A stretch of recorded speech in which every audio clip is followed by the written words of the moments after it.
खच्चर। खच्चर एक मेहनती जीव है। वह काफी बोझा ढो सकता है। खास तौर से पहाड़ी इलाकों में खच्चर सवारी के काम भी आता है। मुझे यह जानकर बहुत आश्चर्य और दुख हुआ कि जीव विज्ञान में इस उपयोगी चौपाई को एक प्रजाति की हैसियत भी नहीं दी गई है। दरअसल पहले जब मैंने प्रजातियों के बारे में पढ़ा था तो मुझे ऐसा लगा था कि खच्चर एक स्वतंत्र प्रजाति है, मगर धीरे धीरे यह दुर्भाग्यपूर्ण तथ्य साफ हुआ कि खच्चर कोई प्रजाति नहीं है। इसका संबंध जीव विज्ञान में प्रजातियों व अन्य जैविक समूहों की परिभाषा से है। तो मैंने इन परिभाषाओं का अध्ययन शुरू किया और मैंने पाया कि मामला न सिर्फ पेचीदा है बल्कि दिलचस्प भी है।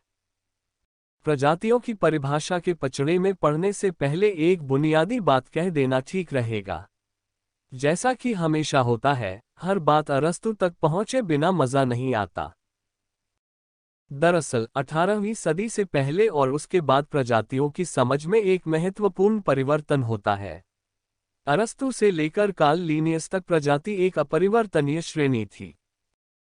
यह सजीवों के एक ऐसे समूह को परिभाषित करती थी जो चिरस्थायी माना जाता था। अरस्तु मानते थे कि हर प्रजाति का एक मूल तत्व होता है। संतानोत्पत्ति वह क्रिया है जिसके जरिए यह मूल तत्व अगली पीढ़ी को सौंपा जाता है। इस तरह से देखें तो खच्चर उनके लिए एक बड़ी चुनौती थी। उसमें न तो घोड़े का मूल तत्व है, न गधे का, तो फिर खच्चर का मूल तत्व क्या है? कार्ल लिनियस, जिन्होंने सारे सजीवों को समानता के आधार पर समूहों में बांटने का प्रयास किया था और हमें आधुनिक वर्गीकरण प्रणाली दी थी, भी मानते थे कि प्रजाति एक स्थायी समूह है। दरअसल वे तो यह भी मानते थे कि हर प्रजाति का एक आदर्श उदाहरण होता है, बाकी सारी विविधता त्रुटि है, विचलन है। जब जैव विकासवाद जोर पकड़ने लगा तो सबसे पहली चोट प्रजाति की जड़ता पर हुई। लैमार्क ने विकास की प्रक्रिया के बारे में जो विचार दिए थे वे आज मान्य नहीं हैं, मगर लैमार्क का बुनियादी योगदान यह माना जाना चाहिए कि उन्होंने प्रजातियों को सतत परिवर्तनशील समूह माना था। इसके बाद डार्विन ने तो चिरस्थायित्व की चूलें ही हिला दी। डार्विन ने प्रजातियों के बारे में दो बुनियादी विचार सामने रखे। डार्विन का पहला महत्वपूर्ण विचार यह था कि एक ही प्रजाति में विविधता उसका स्वाभाविक गुण है, अर्थात प्रजाति के सदस्यों में विविधता का पाया जाना कोई त्रुटि अथवा विचलन नहीं बल्कि प्रकृति का नियम है। यह लिनियस की समझ से एकदम विपरीत है।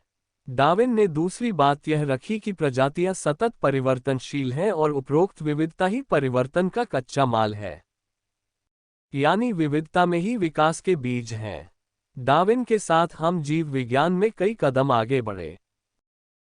आमतौर पर प्रजाति को इस तरह परिभाषित करते हैं, प्रजाति ऐसे सजीवों का समूह है जो प्राकृतिक रूप से परस्पर प्रजनन कार्य करते हैं और प्रजननक्षम संतानें उत्पन्न करते हैं।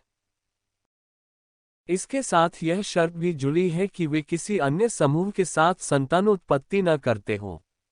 यह परिभाषा हमें अर्नस्ट मेयर से मिली है।